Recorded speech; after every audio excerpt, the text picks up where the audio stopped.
দেখছেন বিস club biscuit presents প্রবাস কণ্ঠ প্রাইম নিউজ।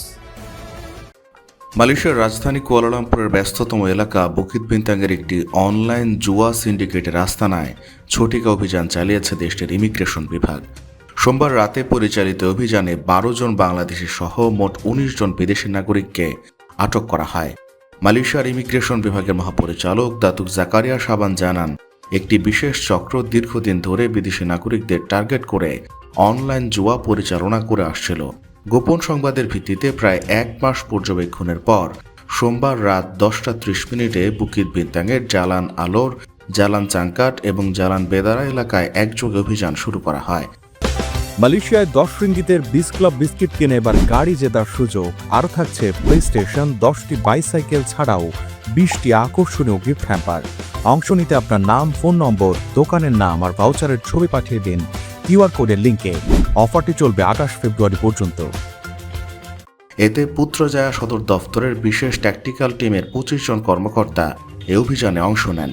অভিযান চলাকালীন মোট 31 জন বিদেশি এবং 2 জন স্থানীয় নাগরিককে জিজ্ঞাসাবাদ করা হয়।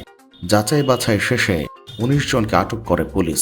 আটকদের মধ্যে বাংলাদেশি 12, মিয়ানমারের 4, ইন্দোনেশিয়ার 3 জন নাগরিক রয়েছে। তাদের সবার বয়স 21 থেকে 50 বছরের মধ্যে। তাদের বিরুদ্ধে বৈধ ভ্রমণ নথি না থাকা এবং ভিসার মেয়াদের অতিরিক্ত সময় মালয়েশিয়া অবস্থানের অভিযোগ আনা হয়েছে। এছাড়া জিজ্ঞাসাবাদের জন্য 3 জন স্থানীয় নাগরিককে নোটিশ দিয়েছে ইমিগ্রেশন বিভাগ। সিন্ডিকেটটি মূলত অভিবাসী শ্রমিকদের প্রলোভন দেখিয়ে অর্থ হাতিয়ে নিত। আর্থিক প্রলোভন দেখিয়ে 50 থেকে 500 রিঙ্গিত বিনিয়োগ করলে স্বল্প সময়ে বড় অঙ্কের মুনাফার লোভ দেখানো হতো। আইনশৃঙ্খলা বাহিনীর নজর এড়াতে তারা ভাড়া করা বাসা এবং ছোট দোকানের আড়ালে জুয়ার আসর বসাতো। আস্তানায় প্রবেশের জন্য ক্যাপ্টেন নামক পাহারাদারের নিয়োগের পাশাপাশি ফেসিয়াল রিকগনিশন ব্যবহার করা হতো, যাতে অপরিচিত কেউ ভেতরে ঢুকতে না পারে। অভিযান চলাকালে জুয়া পরিচালনায় ব্যবহৃত বিপুল পরিমাণ ইলেকট্রনিক সরঞ্জাম জব্দ করা হয়েছে, যার মধ্যে রয়েছে 59টি বিভিন্ন ব্র্যান্ডের ট্যাবলেট, 3টি কম্পিউটার মনিটর, 3টি সিসিটিভি ডিকোডার এবং একটি ওয়াইফাই ক্যামেরা। মহাপরিচালক জাকারিয়া শাবান জানান, এই অভিযানে ইমিগ্রেশন আইনের প্রতি আমাদের আপোষহীন অবস্থানের প্রতিফলন। যারা ইমিগ্রেশন আইন, পাসপোর্ট আইন বা মানব পাচার বিরুদ্ধে আইন লঙ্ঘন করবে তাদের বিরুদ্ধে আমাদের কঠোর অবস্থান অব্যাহত থাকবে। তিনি অপরাধমূলক কর্মকাণ্ড রুখতে জনসাধারণকে তথ্য দিয়ে সহযোগিতার আহ্বান জানান। প্রবাস কণ্ঠ news desk.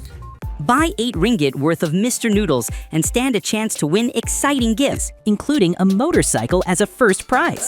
You can also get more than 50 attractive prizes, including a TV, t-shirts, and an oven. Simply scan the QR code and enter your name, mobile number, and store name. Promotion runs from 25 November 2025 to 25 February 2026. So enjoy Mr. Noodles and don't miss your chance to win.